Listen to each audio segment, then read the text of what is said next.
It's a So lot. I mean, it is a lot.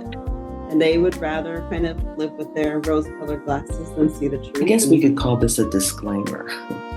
So, throughout my journey, I've had the support of my therapist, who's been by my side since the beginning of my DNA discovery process. In fact, the very first video in this series was filmed during a session with her, so it only feels fitting that we conclude my story together. This video is a continuation of that first session as we discuss my thoughts and experiences after completing the initial round of family reunions. My therapist's insights and observations will help provide context and perspective on my journey, allowing us to examine the emotional impact of this experience and consider what lies ahead. Thank you.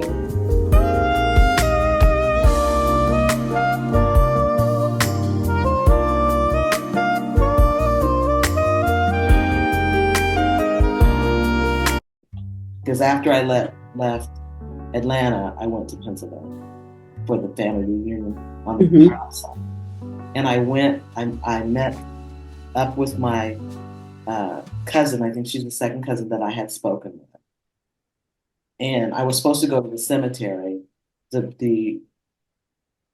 were going to have a reunion, and then they had, like, you know how reunions are. You stay at this hotel. This is the first day. This is the second day. This is what we're going to do. Blah blah blah. Well, the day that I was crying because on the video, because my nephew was said that, it was only going to be him and my niece. I was making my crying video, and the phone rang, and it was my cousin from Pennsylvania. So I just left it running. And so she said, "Oh, we think we're going to cancel the reunion." Oh, I wow. was like, "Oh," and then she said, "Because we're not getting enough people that are saying that they're going to come." And she said, "We put our money out," and I was like, "Yeah, I feel the same way. I'm trying to do this reunion, and my brother's not speaking, and my nephew didn't, the whole bit. So Yeah. we talked for a while. So anyway, she said, "Well, if they don't come, it doesn't matter. You come. We're gonna come. We're gonna come because I'm gonna be doing something else. We're gonna come anyway. We'll just plan to meet for dinner, and don't worry about it." And so I said, "Well, should I book this hotel?" She said, "No, wait and let me see where we're going to be because that's not that great of a hotel anyway." So I said, "Okay." So then later on, it was getting close. And I said, "Well, what am I supposed to do? We're going to be in Hmm. a couple days." She said, "Well, we're going to stay at the hotel at the airport." And she said, "The reunion is not in, we're going to just do like a picnic." She said, "It's not going to be in the town. It's going to be like a little farther out." So I said, "Okay." I said, "But I wanted to go in the town." And she said, "For what?" And she said, "There's nothing there." And I said, "Yeah, I know, but, like, my father is supposed to be buried there, and I wanted to go to the cemetery, and I just kind of wanted to see what it was like." Hmm. So she goes, "Well, I can take you to the cemetery, and then we'll go to the picnic." So I said, "Okay." So then after we got there, she's like, "Well, we're not going to have time to go to the Oh, cemetery wow. because we got to get there early to set up, for the picnic." And since it was like about 20 miles or Hmm. half hour or something from where we were, we didn't have a car, and I didn't want to have to pay Uber to take us out Hmm. there. So she said, "Well, if you want to come with us, you're gonna have to come early." So we went out there, and it turned out to be about 75 people. They Oh, didn't think wow. anybody was going to show up, right? But all these people ended up coming and ended up being like a big deal. And so I met some other people, some other cousins and whatever, and I got a couple of introductions from a couple of them. But there was nobody there that really could tell me anything about my father. But everyone that I spoke to that was older kind of knew of him because they would say he was called Junior. So when they would introduce me, they would say, "This is Junior's daughter," and they would say, "Junior had kids? We didn't even know he had any kids." Okay, so that was fine because it kind of was like, well, that's kind of a good thing. It's like I don't want to be breaking up. Oh, Junior, he got Yeah. 10 kids and a wife. I don't think so. So that was good. but then I sat down with these other two cousins who are like my age, who actually knew of him, but remember, they would have still been younger. Kids. But so Yeah. I was telling them that I was a little bit disturbed because I saw so many obituaries from the town. They live close to what it was, East East Palestine or whatever, like that town where they had the train spill in Oh, Ohio, yeah. Pennsylvania. It was like Yep. East Palestine. I don't know if it's Palestine just because Palestine is so. Yeah. I think it was East Palestine. They live like 12 miles in the Okay. Riverlands, and they're by Pittsburgh. Because when I looked at all these obituaries, all of these people were dying really early. And like my father died at 63. So I Mm. was telling her that I was a little bit concerned. I was actually wondering if there was some kind of environmental thing, which I said to my Mhm. first cousin, and she said, you know what? Never thought about it that way because they're right by that river that's Mhm. terrible and the stuff from Pittsburgh. So anyway, when I mentioned it to the cousins, they said, well, some of those people died, it was their own doing. And I Mm. said, well, what do you mean? And she said, well, like some of them brought it on themselves. And I said, well, I was wondering like my father. She said, well, he was a fall down drunk.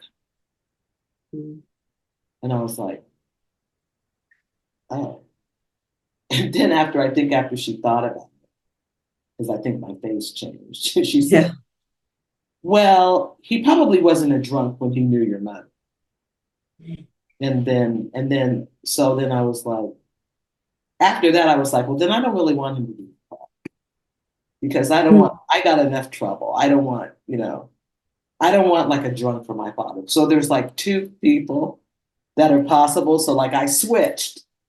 I'm like, maybe it was this one instead of this one. You know what I mean? Mhm. So one of my cousins that was there that kind of talked a little bit about the lineage and everything. He gave me a photo. He sent me a photo of that particular possibility or whatever. But yeah, so after that, then I was like all depressed because it's like out of everything. Now, if I have to have a father that's like a drunk, first of all, it doesn't make sense to me. None of this makes sense to me that my mother would even be talking to a person like this. Because remember, he was in Mm. jail in 1953, he was in jail, and then there's no information at all. So now I Mm. only know he was in jail and he was a drunk. Yeah. How Here's old my were they? mother, huh? How old was she then? 21. Well, I was born when she was 20. She was in Okay. college. So I know. And again, the bad we boys, don't make our everyone wants best the bad decisions. boys, Yeah. when they're younger and everything. But Yeah. just the fact that she said that, it was just kind of like he would, and I thought he maybe something in his life, he might have been okay. Mm. And then Yeah. maybe something in his life happened or whatever, but like it just didn't really sit well with me because I was thinking like, here's this person with the double scholarships that's so bright and brilliant. Well, she did get pregnant twice, but other than that, um, but it just didn't really make sense. So that was the thing with Pennsylvania. So I came away feeling like I, I didn't More get questions than answers. that's exactly what I said in my video.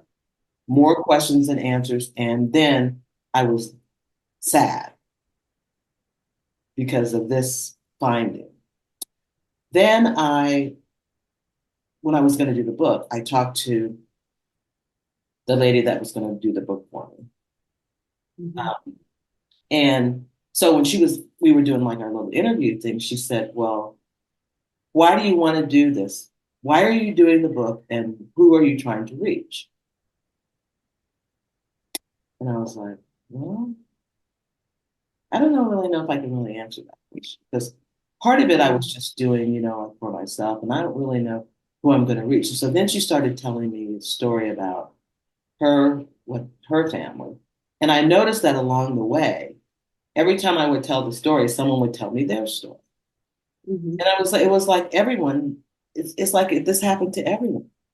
So Yeah. maybe maybe it's not that big of a deal, and maybe I don't need to do it. So I started thinking about it, and then I thought, the other reason I decided I wasn't going to do it is because I've been trying. When I was on in the reunion and stuff, like we would go different places, and I would try to like make excuses, just like the drunk thing. Well, maybe he wasn't a drunk when he knew my mother. Maybe my mother maybe this, maybe that. And when I came away from it, it was all of these. I have no concrete nothing. I feel like I would be making up a story based on this could have happened, but it didn't. It might not. I tried to get information. Florence Crittenden still doesn't have anything. No one can help us. What about DNA? Who? You met all these people. What about DNA? Yeah, well, the DNA, I have lots of DNA, but it just leads back to the possibility of this guy. But I can't get any information for the story, is what I mean. I can't get people to why did my mother go there? Where did she come from? Where did she stay? Why did she go back? Why did, she gave my sister up for adoption. Did they know the people? Because again, in 1951, there wasn't a lot of them. So I have some devil advocate things to consider. One is the fact that every time you start telling your story and then someone starts telling theirs means that you're normalizing everyone's experience by saying, and by being vulnerable and saying, like, life is messed up, families are messed up, here's my story. And so you're allowing other people to then connect to it and think about their own stories and not feel shame, because that sounds like something. The other thing is that what happened to your mother before isn't your story. And so if you're writing a story about you, it's all these things that you've been through. It is the reunion. It is the more questions than answers. It is like that experience is what your story is, not what happened before you were born. You don't know, but it doesn't matter because that's but everybody else has the same thing. So what makes my story any different? There's 1,000 stories out there. But people aren't sharing it. And so what happens is shame is built, like questioning your identity, not being able to work through your emotions. And so when you share yours and vulnerably share everything that you went through this experience, it normalizes that for other people. And so that's almost a gift to them, to hear someone else go through the same thing and have words that they might not have, being able to put words to their experiences and words to the emotions that they're not even able to sit with. Just something to think about. Yeah, true. And I wanted to put that in there, but I think, so I think what I was trying to do with the story was, I really was trying to piece together my life. Mm-hmm. And so I was really trying to piece together what were the circumstances that led to the lies. Mm-hmm. Because that's what really bothers me. What really bothers me is the lies. Like, why? You know what I mean? So I was trying to find an answer for what might have happened, because I noticed when I watched these stories, and like I watched another one the other way, I think it was called From a Place of Love or something. There's this Black guy, he was on the Cleveland network. He had a similar story, and he was born in like the 50s, but he was adopted, and his mother told him that he was adopted. And then he had a great life, and he didn't even wasn't really that interested in searching for his biological family, because he was so happy and he could have never had a better life than this life. And then later on, when his mother was dying, she said, I want you to go and find your mother. Mm-hmm. People have all these things where people are like telling them these things, and I have nothing. You know what I mean? And it's like, I feel like that's one way my story is different. And the other way I feel like it's different is the time, the setting. Because it was in the 50s, because it was segregation, because we were in a home for unwed mothers, for colored girls. In the 50s, no one else has told a story about their mother being in a home, first of all. Mm-hmm. Now we're in a segregated home in the 50s.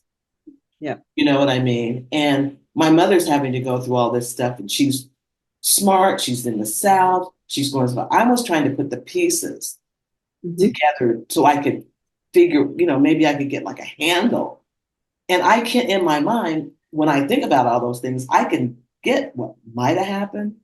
Right. But you don't have did happen. Mm-hmm. So I don't want to write it, because that's just my interpretation of kind of in a way letting her off the hook. Like she didn't just willfully go do this and hide it from us and decide to die and not tell us. You know what I mean? Yeah. So that's one of the things. And then, yeah, so it's that. And then even when I kept trying and I went to the Ohio thing, so I wanted to see if I could get the information around my adoption thing when I was talking to the lady there. She told me there probably was nothing there. And then I said, but I still want to get it. Oh, you have to join and it's $100 and blah. And then she dropped off. So then I contacted her back again the other day, and then she said she kind of went over it again. I said, well, I don't need you to find my father. I don't need to find the DNA. I just want to, because I just was looking at my adoption papers again, and it said stuff like the responsible parties or something, everyone is notified, and the friend of the child, like all these people, like, so it seemed like there were people there or they had done something. And I just want them to send me what I can have of that, because that might help me to be able to piece together something. Yeah. So I sent that back to her, because in the meantime, the other day, okay, so in September, I sent for my mother's military records, because I thought she went in the military in 1952. My sister was born in 1951. In 52, she went to the military to 1955. And then she got married in 1955. And then her and my stepfather came and got me in 1956. He adopted me in 1958. Okay. So I wanted to see what when she was in the military, they said like maybe she named you as a dependent, or maybe there's something there. The military, they are so far behind because of COVID. I did it in September. I did not get an answer back until 2 days ago. Oh, wow. It's supposed to be done in 10 days.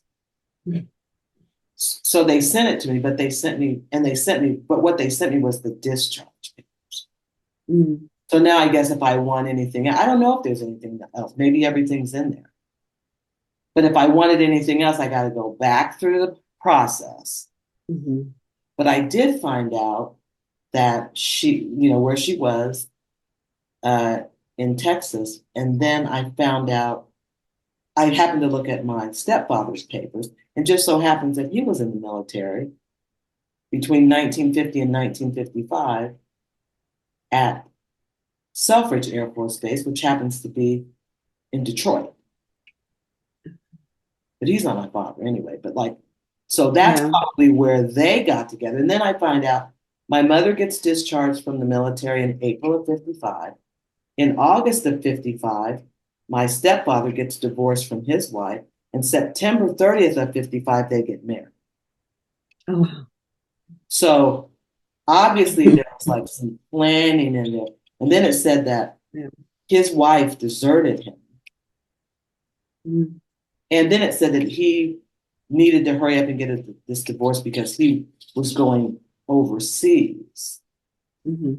Now, in my whole life, I never heard anything about him going overseas. So did he really go overseas? And then it said he got out of the military in 1955, but he retired in 1975. There's no record. So here I go again down a long path of nothing. Yeah. You know what I mean? I think I'm trying to pull things together and I don't really get anything. So and I'm just I'm done. I'm at a where I go. There's just dead ends everywhere. Have you seen the movie Ghost Kingdom? Oh, you got another one. I love that other one. Ghost Kingdom? Yes. No, but I will. Oh, are these people making up the shoulda, woulda, it could have been this way? Still? Yes. Yes. But I'll look at it. I'm trying to see. If only it was this, or making up what their life could have been like, and So it's actually I can't think of his name. I want to say his name's Brian, but it's a man who's going through a lot of what you're going through, and it's him reproducing the process of reaching out and trying to get answers and getting hit near hits, and then finding out it's this, and it's his correspondence with people, and so I want you to watch that because I Okay. think that processing even what this process means to who you are and your identity and like not having the answers and going through this hit and miss and just I think that that in itself is really important and that it feels like you may feel like you're not being successful because you're not getting answers, whereas what I'm hearing is listening to you, processing it all, and kind of putting that narrative on it, that reframing it so that you have a positive story to tell yourself. Like all of that process, I think is just as important and as beautiful as if you got all the answers. Oh, So I'd like for you to watch that and just think about that. brothers, I don't know if I asked him when I was looking at the thing for my stepfather, who's his father. Mhm. I said, "Do you remember Dad ever being overseas? Did he ever talk to you about being overseas? Because since there's such a big age difference between 6 years between me and him, and then 10 years between my other brother, and they were really close. And that was their father. So I thought maybe they had talked about it. Maybe who knows? So I asked him if he remembered ever hearing about him being overseas. Because his tombstone says Korea and Vietnam, which I know he didn't go to Vietnam, and I thought he was too young for Korea, but Korea would have been maybe around the time that he was saying he was going to have to go. So he said no, or something. I said, well, because on his divorce papers, he said that he was going overseas. What papers? Divorce papers. Now I told him when I found the divorce papers in 2007.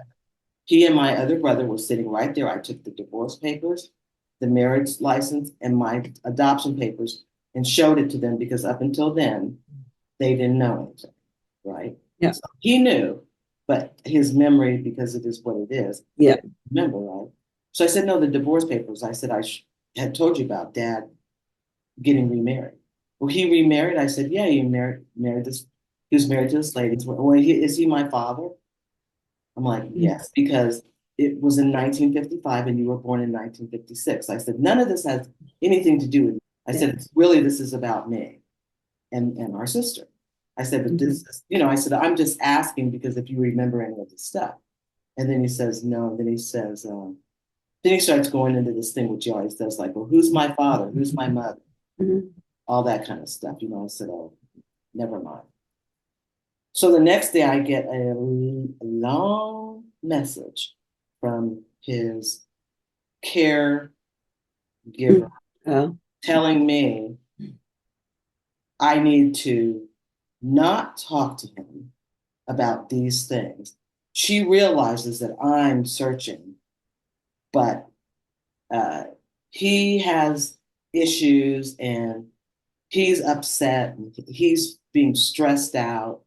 And if I want to drop these bombs on him, I should contact her and they could do a Zoom call.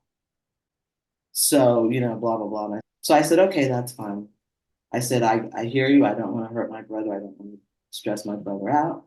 So no more. Then she writes me back and tells me, in addition, and no, she tells me in addition to that, I should not be talking to my nieces, ages 23 and 21, his ex. Yeah, no.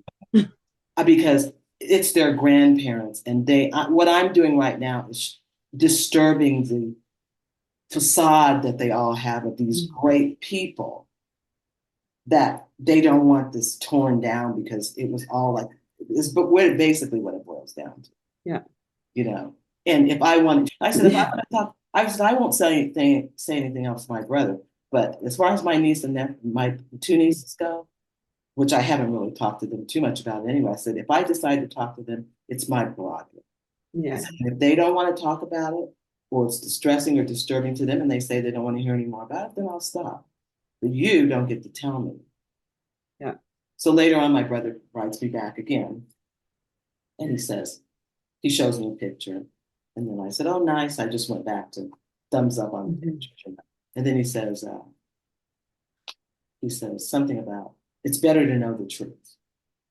And I said, question mark. And he said, well, I would rather have the truth than lies. And I said, what are you speaking of specifically? And he said, well, it bothers me because it's disappointing and it's unexpected, but I would rather have the truth. And I said, well, the thing is, I said, the only information that I was even telling you about all happened before you were born. Yeah. People have lives, and everyone has a life before. And I said, what someone does has an ex-wife. You've got one, I've got two. Right. It has nothing to do with your life. I said, those are still your parents, and you are still who you are. And we all have done things that when we were younger, that maybe we're not so proud of and that we wouldn't do later on. Those guys included. My mother would probably not do this again if she was older. You know what I mean? But she wasn't. She was the age that she was and the time that she was, and that's what she did. You know what I mean? And I said, but I'm going to respect what I was told earlier. And I'm not going to, I said, I won't be sharing any more unexpected, information, for you, whatever. I said, and please don't go and say that I'm the one that started this conversation because I'm Right. so I kind of left it at that. But then, I was like, I'm not gonna have any brothers to talk to. You know what I mean? It's like, you know what I mean? It's like thumbs up. It's a mess. So I cried about it, but then I cried about it before he contacted me, and before I talked to my sister-in-law, who's his ex-wife, and she was there at the reunion. Yeah, I was just like, I feel like I can't get it. and I think that is what people would relate to. Really? I don't think people get happily ever after and they don't get answers. What we get is exactly what you're experiencing. Roadblocks, messiness, rejection, pain, like that's what we get. And I think that is the part that I think is beautiful because that's human. And also I think talking about the fact that you're seeing your parents as people as opposed to parents for the first time is also something that we would all relate to. It's like that first time we realize our parents are just people who had messy lives themselves. Right. And that's mistakes. Hard, but it's important. Yeah. They make mistakes and everything. I mean, there's plenty of things in my life I wouldn't tell my children. Yeah. But sometimes if you have secrets and things like that, then it gets spilled later. Yes. You know what I mean? And that's a risk you take, I guess. Yeah. You know what I'm saying? But yeah, it was just like, and I'm thinking like, I was not even, I just asked the question about, just because I just wanted to know if he remembered that. I wasn't springing any additional information on him or anything. But I told her, I said, I don't want to make it like they don't, they're like, that's shitty what they're doing. I don't want what they're doing is they are unable to process it. Like they are just unable to process all of these things. They're not doing anything intentionally to hurt her or you or anyone else. They just can't sit with it themselves. That's not a her issue. Yeah. That's them. All right. So it's a lot. It is a lot. And they would rather kind of live with their rose-colored glasses than see the truth. And there's nothing you can do about that. Yeah, because my parents did build this facade. And that's what... I can't imagine how much work that was. I know. And then I thought, okay, so the reason why he could never really say anything is because they never told us when their anniversary was. And they were trying to pretend like he was my father. And I was born in 1950. And they didn't get married until 1955. So he could not speak either. Yeah. And he had to keep the secret because now he's in it, right? Yeah. Oh, no wonder. I was like, there must have been a lot of fear in her life. I can't imagine like the fear of like the house of cards tumbling. she had. So anyway, that's all I got. That's all. So fast, guys. I know I said I was done, but I wasn't. So please click over to part 3 and see what else I had to say. And thanks for watching.